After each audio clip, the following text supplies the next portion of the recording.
Je suis Marie-Estelle Dupont, psychologue clinicienne spécialisée en psychopathologie et en neuropsychologie, consultante pour la télévision et l'auteur du livre Se libérer de son moi toxique aux éditions Larousse. Dans cet ouvrage, j'aborde la part toxique en nous, celle qui nous empêche de nous épanouir une fois adultes, car ce qui nous a fait mal continue à nous faire souffrir de l'intérieur comme si cela faisait désormais partie de nous. Dans cet entretien, je vais décrire les différentes façons dont cette part agit en nous, émotionnellement ou physiquement, mais aussi comment progressivement ne garder que le bon en soi et se débarrasser de ces souffrances héritées du passé. Le moi toxique est cette partie de nous, sédimentée mais toujours active, qui est faite de vieilles croyances, d'émotions et de schémas hérités du passé, des toutes premières relations qui nous ont conditionnés à certaines attitudes, certaines réactions. Nous allons tous, à un moment donné, nous retrouver face à des situations douloureuses, c'est normal. Ce que l'on peut faire, c'est réfléchir sur notre responsabilité et notre rôle dans ces situations. Les personnes traumatisées développent souvent une suradaptation, une hypervigilance qui peut avoir des effets négatifs sur le long terme comme des maladies chroniques inflammatoires, des fibromyalgies, des polyarthrites. Il est donc important de travailler sur les dimensions corporelles, psychologiques et émotionnelles pour libérer les tensions et travailler sur la fonction de réparation de l'organisme.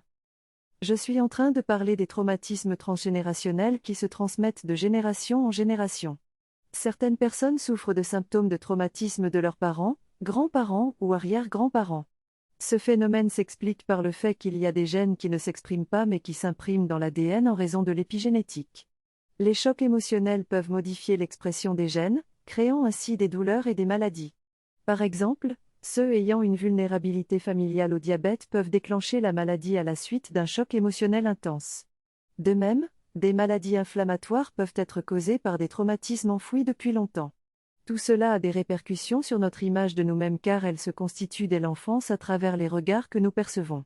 Des zones de fragilité peuvent être liées aux endroits où nous avons été blessés.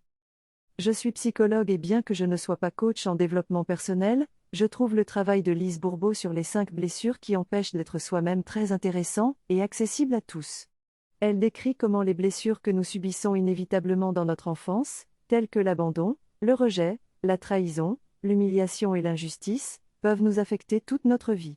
Nous avons donc tout au long de notre vie la possibilité de travailler sur ces blessures afin de les guérir. Une fois guéries, nous ne réactivons plus ces blessures et n'attirons plus consciemment ou inconsciemment des situations qui les répètent. Cependant, il arrive aussi que des personnes ayant des blessures non guéries se trouvent dans des relations toxiques qui réactivent ces blessures. Il est donc important de se faire accompagner par un professionnel pour travailler sur nos blessures et nos points aveugles, comme des associations que nous avons faites sans en avoir conscience.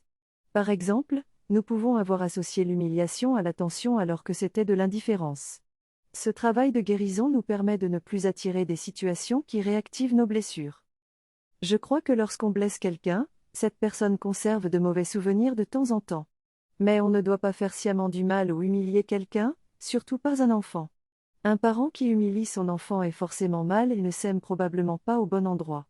Parfois, ces parents sont égotiques et narcissiques, mais cela ne signifie pas qu'ils s'aiment réellement. Les parents qui aiment leurs enfants ne font pas ça. Un parent pervers est un parent qui ne respecte pas les places dans la famille et qui affranchit, ou supprime, la distance nécessaire entre un enfant qui n'est pas un adulte et le parent qui est entièrement responsable de cet enfant. Le parent pervers fait de cet enfant son confident, son vide-poche émotionnel. Le parent pervers demande à l'enfant de remplir une mission impossible, il l'empêche d'être un enfant en violant l'innocence de son enfance.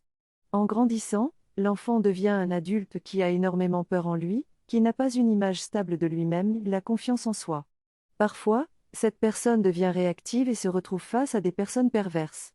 Cela crée du travail en thérapie, mais on peut y arriver.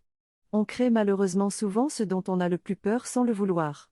Le cerveau est très conservateur et cherche toujours à confirmer ses croyances et schémas, c'est pourquoi parfois on attire ce dont on a peur.